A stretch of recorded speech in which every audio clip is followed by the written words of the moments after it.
Welcome back, everybody. Today, we're going to be doing a deep dive into Ikigai and longevity, That's right. specifically how we can actually, you know, apply these concepts to our own lives. Absolutely. We've got some excerpts here from Ikigai, the Japanese secret to a long and happy life, Sounds like fun. along with some supporting research to kind of help guide our conversation. Yeah. So are you ready to unlock the secrets to a longer, happier, and more purposeful life? Oh, I am so ready. Let's do it. Okay, great.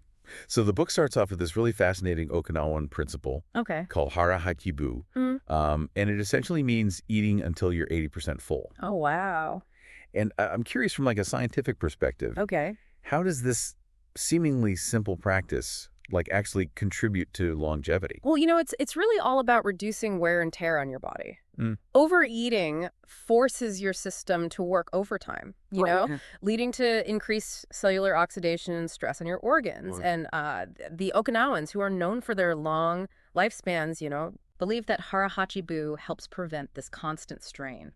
That makes a lot of sense. Mm-hmm. But isn't there also a mental aspect to this? Oh, absolutely. Like being more mindful about what we're eating? It's about tuning in to your body signals Mm. and recognizing, when you're comfortably satisfied, not stuffed. Right, It's a subtle shift in mindset, right.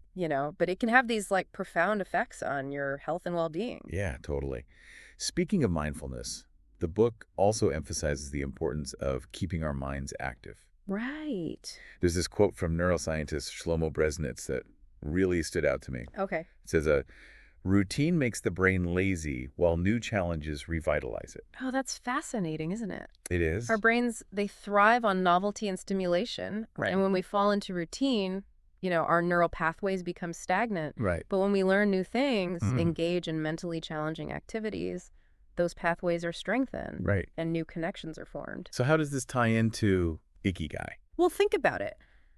When you're pursuing your Ikigai, Yeah. you're inherently engaged and mentally stimulated. Right. Whether it's learning a new skill or solving a problem or expressing yourself creatively, Right. your mind is active and alive. So it's not just about finding your passion, it's about actively pursuing it. Exactly. And this doesn't have to involve, these grand gestures. Right. Even small things like playing brain games, Yeah. learning a new language, or simply having engaging conversations. Yeah. These can keep your mind sharp and contribute to a longer, healthier life. It's like anything else, right? Yeah, If you don't use it, you lose it. that's right. Now let's talk about something that can really take a toll on our minds and bodies. Okay. Stress. Ah, yes, stress. Mm. It's an unavoidable part of modern life. This? But the problem is that the stress we face today is so different from the stress our ancestors experienced. Right. Their stress response was designed for survival, like Exactly. a quick burst of adrenaline to escape a predator or something like that. Exactly. That's right. Right. Nowadays, we're bombarded with stressors 24/7. Oh, yeah? Our sympathetic nervous system is in a constant state of overdrive, Totally. which can lead to all sorts of health problems. Yeah, and the book mentions how this constant stress can lead to mindless habits, Yes. like snacking while you're on the phone. Oh, totally. We're not even hungry, Right. but our body is craving that comfort. Yeah. It's like we're on autopilot, Yeah. disconnected from our bodies and our true needs. Totally. And that's where mindfulness comes in, turning off that autopilot Right. and becoming acutely aware of our thoughts, feelings, and sensations in the present moment. So by cultivating mindfulness, can we actually reduce stress and increase longevity? There's growing evidence that suggests this is the case. Really? Practices like meditation have been shown to, lower blood pressure, Right. improve sleep quality, Mm. and boost the immune system, Yeah. all factors that contribute to a longer, healthier life. That's incredible. Yeah. But wait, didn't the book also mention that a little bit of stress is actually good for you? Yes. It might seem counterintuitive, It does. but a certain level of stress keeps us motivated, focused, and engaged. Right. It's when stress becomes chronic and overwhelming that it starts to become detrimental. Right. So it's all about finding that balance. Exactly. Okay. And this leads us to the concept of flow. Okay. That feeling of being completely absorbed in an activity Right. where time seems to melt away and you're fully present. Yeah, the book uses the example of skiing down a slope. Right. You're so in the zone. Yeah. So focused on the task at hand that you forget about everything else. That's a perfect illustration of flow. Yeah. And according to psychologist Mihaly Csikszentmihalyi, Okay. flow is a state of optimal experience, Hmm. a key ingredient to happiness and fulfillment. This reminds me of something else the book mentioned, the connection between flow and Ikigai. Yes. Is it possible that by pursuing your Ikigai, you're more likely to experience these flow states? Absolutely. When you're engaged in something you're passionate about, something that aligns with your values and talents, Right. you naturally become absorbed in the process, Right. leading to more frequent and intense flow experiences. Okay, so we have this idea of pursuing our Ikigai to find flow. Yeah. But what does that actually look like in practice? Mm-hmm. What are the conditions that foster flow? Well, researcher Owen Schaefer Okay. outlines 7 conditions for achieving flow. Okay. Having a clear objective, the right skill set for the challenge, and minimal distractions are some of the key elements. It sounds like finding that sweet spot between challenge and skill is crucial. Yes. Too easy and we get bored. Right? Too difficult and we get frustrated. Precisely. And what's fascinating is how this concept of flow is deeply ingrained in Japanese culture. Oh, absolutely. Yeah. The book talks about the takumi, Yes. those master artisans who dedicate their lives to perfecting their craft. Yes. Their incredible focus and attention to detail, Right. allows them to enter a state of flow almost effortlessly. Yeah. And it's not just about the craft itself, Right. but the philosophy behind it. Right. The pursuit of sophisticated simplicity, as Right. Steve Jobs admired, Yeah. is a testament to their dedication to quality and mastery. This makes me think of Jiro Ono, Oh, yeah. the sushi chef from Jiro Dreams of Sushi. Yes. His single-minded devotion to making the perfect piece of sushi Yeah. is a beautiful example of Ikigai in action. Jiro's story is so inspiring. He's found his purpose, he's mastered his craft, Right. and he continues to find flow and fulfillment in his work, even in his later years. Amazing. His focus on quality over expansion also speaks volumes about aligning your actions with your true Ikigai. And it's not just renowned figures who can tap into flow. That's right. The book talks about finding those moments of joy in mundane tasks, Yes. what they call microflow. Right, like the cheerful elevator operator in Tokyo who finds flow in her everyday interactions. Yeah. It's a beautiful reminder that flow is accessible to all of us Yeah. in any aspect of our lives, Right. if we choose to look for it. So we've covered diet, mental stimulation, stress management, and flow. Uh-huh. These all seem like important pieces of the longevity puzzle. They are. But what other secrets does the book reveal? Well, it dives into the lives of centenarians, Okay. those who've lived to be over 100 years old. Wow. Their stories offer incredible insights into the habits, mindsets, Right. and practices that contribute to a long and fulfilling life. Like Jean Calment, the oldest person to have ever lived. Yes. Her incredible sense of humor and zest for life, even in her later years, is truly inspiring. Absolutely. And Walter Bruning, another super centenarian, emphasized the importance of staying active both mentally and physically. He worked well into his 80s and continued to exercise daily even after moving into an assisted living facility. Wow. Their stories remind us that age is just a number. That's right. It's about maintaining that sense of purpose and staying engaged with life no matter what stage you're in. Precisely. And speaking of purpose, Yeah. the book also introduces us to Ikigai artists, Interesting. individuals who've found both purpose and longevity in their creative pursuits. That's fascinating. Mm. Does the book provide any insights into how these artists find flow It does. and maintain their creative passion over such long periods? It highlights how many of them emphasize the importance of lifelong learning and constant evolution. They don't shy away from trying new things, experimenting with different techniques, and pushing their creative boundaries. This brings to mind a fantastic quote from Hokusai, Okay. the famous Japanese woodblock print artist. Yes. He said, "At 73, I partly understood the structure of animals, birds, insects, and fishes. Wow. At 80, I shall have made further progress. At 90, I shall penetrate the mystery of things. At 100, I shall have reached a marvelous stage. And when I am 110, everything I do, be it a dot or a line, will be alive." That's an incredible quote. Yeah. It perfectly captures the spirit of lifelong learning and creative exploration. It's a reminder that it's never too late to discover new passions, refine our skills, Yes. and reach new heights of creative expression. Exactly. And speaking of active communities, Okay. the book takes us to Ogimi, Oh. a village in Okinawa known as a blue zone Hmm. for its high concentration of centenarians. Wow. What's intriguing about Ogimi is the strong sense of community and social support that exists there. Right. They have these moai social support Yes. groups that act like extended families. Right, providing a sense of belonging and shared purpose. Right. And the book highlights how this social connection plays a crucial role in longevity. It does. It's not just about living longer. Right. It's about living better. Yeah. With a strong support system and a sense of community. And they describe this lively birthday celebration in Ogimi, where even the oldest residents are out there dancing and enjoying themselves. Right. It seems like age really is just a number in Ogimi. It really does. There's this great anecdote about Yuki, Yeah. a community leader in Ogimi, Mm-hmm. who believes that smiling and having fun are two key ingredients for a long life. I love that. Me too. It seems like they have a very different perspective on aging. They do. One that embraces joy, connection, and continued engagement with life. So it seems like longevity isn't about finding one magic bullet, Right. but rather a combination of factors. Yes. Diet, exercise, mental stimulation, stress management, flow, social connection, a sense of purpose. Yes. You've hit the nail on the head. And the book distills these insights into 10 rules for finding and nurturing your Ikigai. 10 rules. Yeah. Well, in the interest of time, I'm going to let our listeners discover those for themselves. That's a great idea. But let's move on to something that feels incredibly relevant in today's world. Okay. Resilience. Resilience.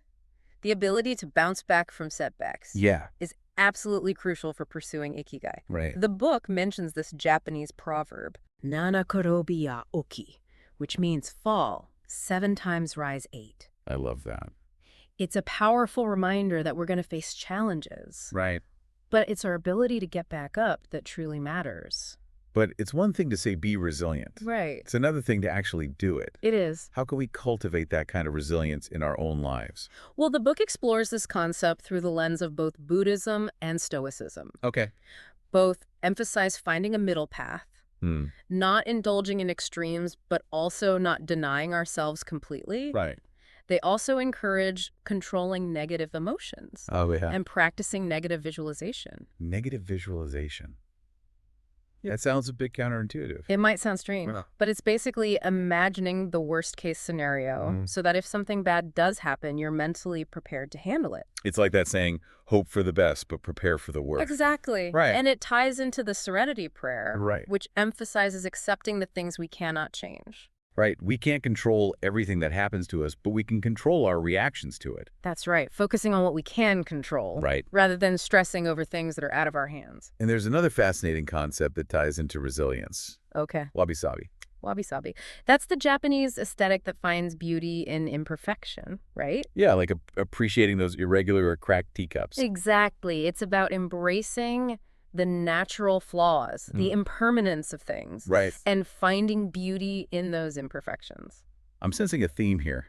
Living in the present, accepting change, it's all connected. It is. And the book gives the example of the Ai's Grand Shrine, Okay. which is rebuilt every 20 years as a way of embracing impermanence and honoring tradition. It's a beautiful reminder that life isn't about achieving some perfect ideal, Right. but rather appreciating the unique beauty in every moment, Yes. even the messy ones. Beautifully put. And the book takes this idea of resilience a step further by introducing the concept of anti-fragility. Anti-fragility.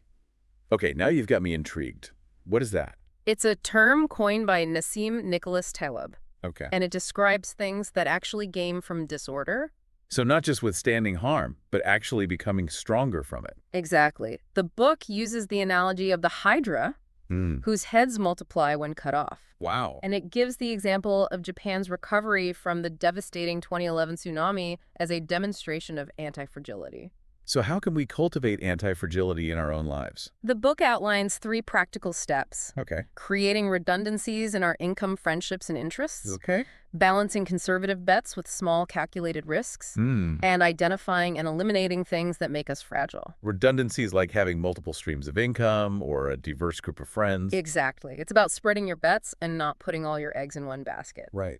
And taking small calculated risks helps us step outside our comfort zones and build resilience. And lastly, getting rid of things that make us fragile.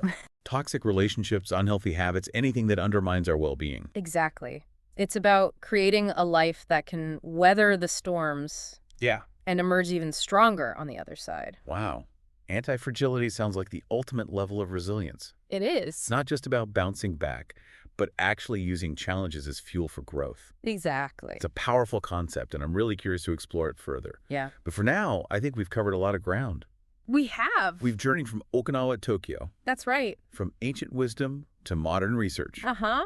from diet and mindfulness to flow and resilience. Yes, It's been a fascinating exploration of Ikigai and longevity. it has. But before we dive deeper into anti-fragility, let's take a moment to let all of this sink in. That's a great idea. Take a moment to reflect on what resonated with you most, Yeah? what sparked your curiosity, what insights felt particularly relevant to your life.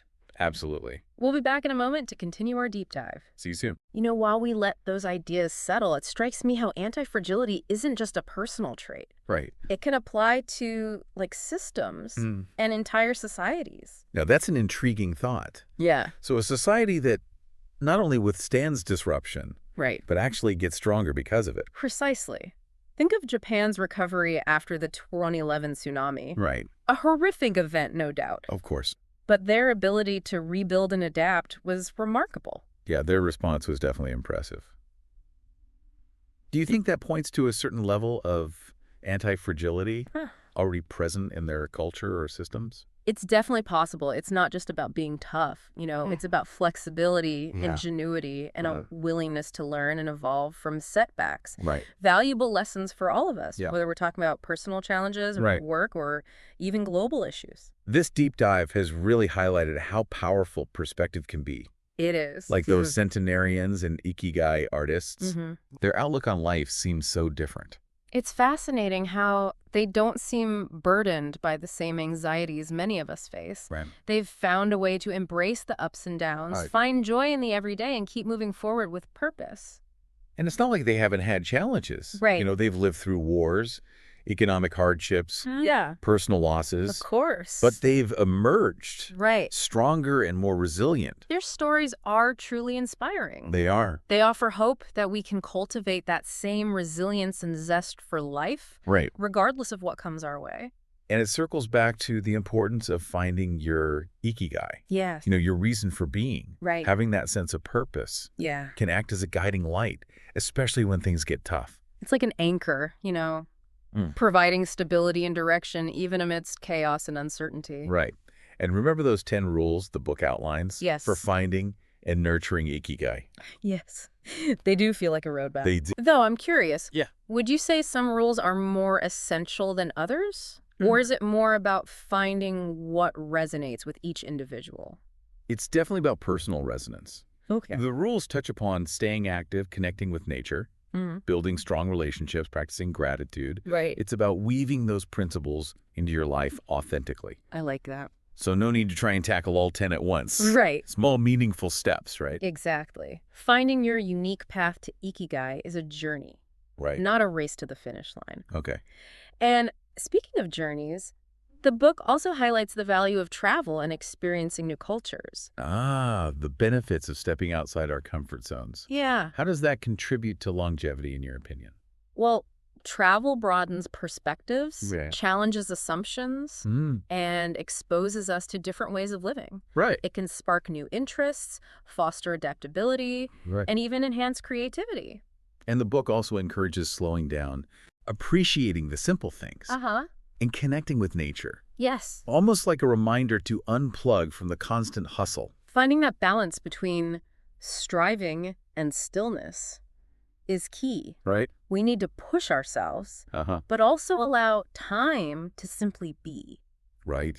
And nature has a wonderful way of grounding us Yeah. and reminding us of what truly matters. It reminds me of the wabi-sabi aesthetic we discussed earlier. Yes. Embracing imperfection, the natural flow of life. It's a beautiful concept, isn't it? It is. Life isn't about achieving some flawless ideal, Right. but appreciating the beauty in each moment, imperfections and all.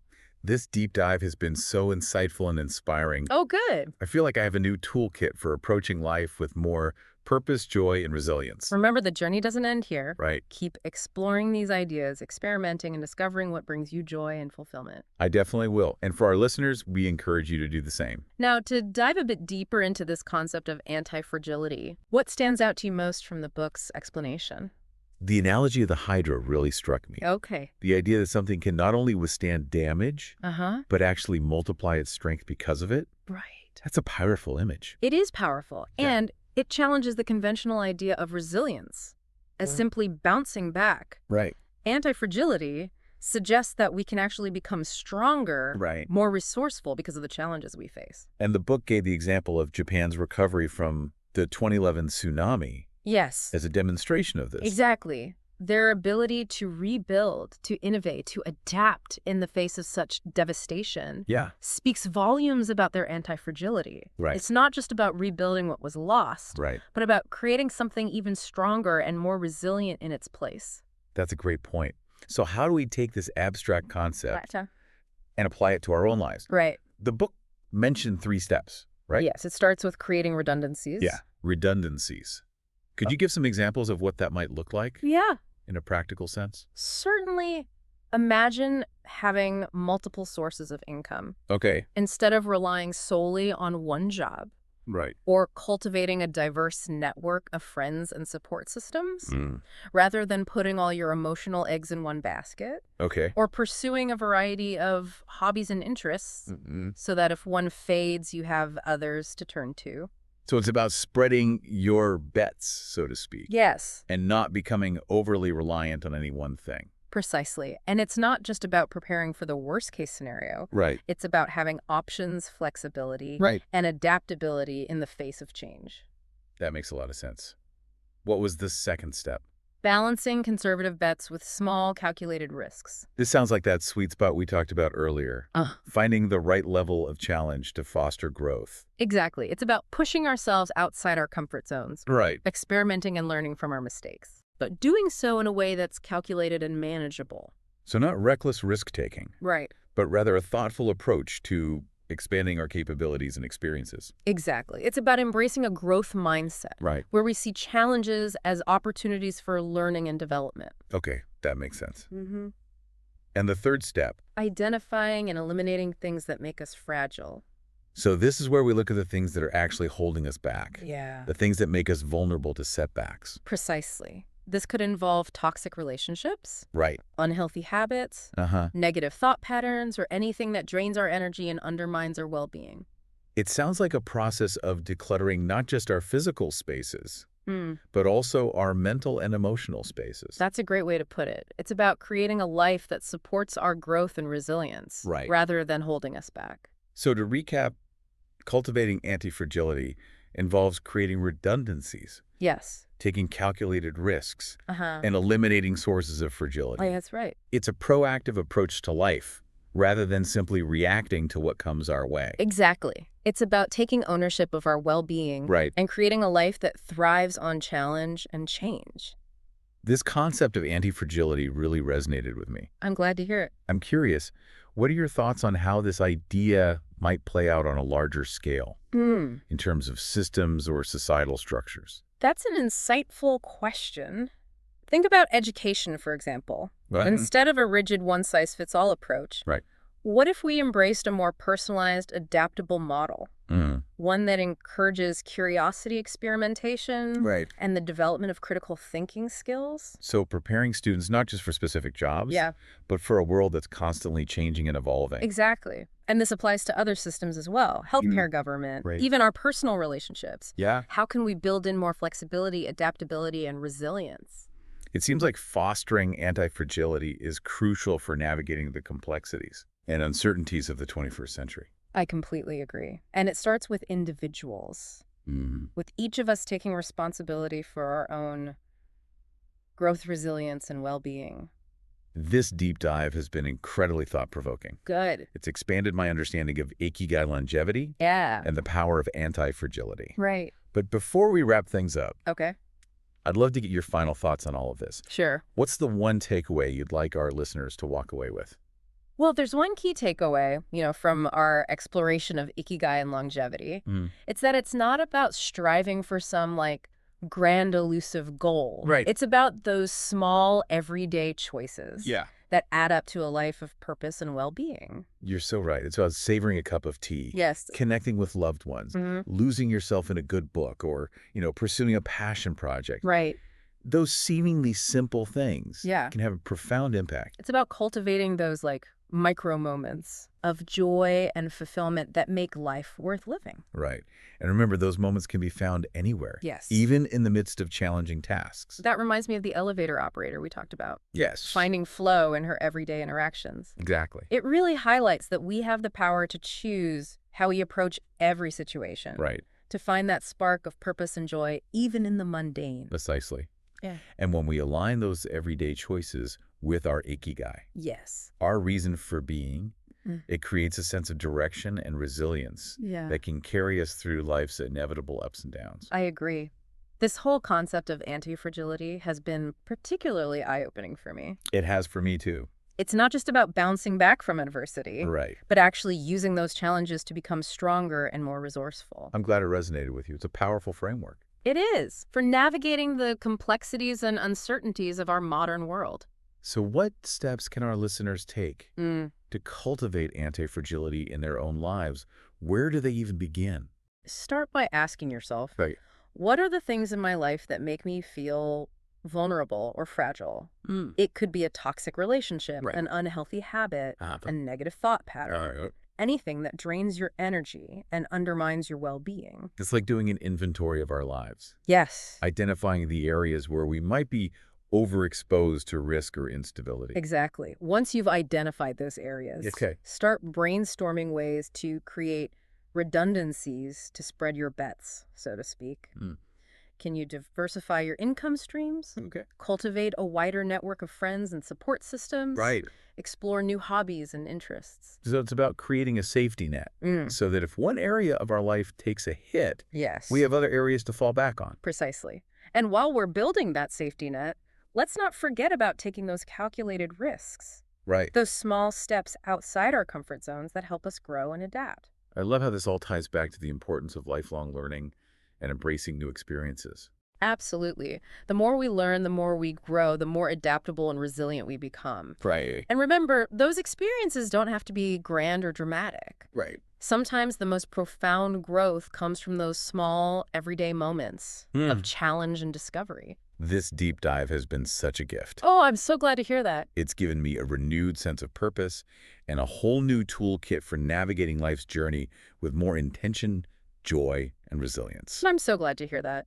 And remember, the journey doesn't end here. Of course. Keep exploring these ideas, keep experimenting, Yes. and keep discovering what brings you joy and fulfillment. Your Ikigai is out there waiting to be uncovered. Thank you for guiding us on this incredible deep dive into Ikigai and longevity. And for our listeners, we hope this episode has inspired you to embrace the art of living a longer, happier, and more purposeful life. Until next time, keep diving deep and keep seeking those hidden gems of wisdom.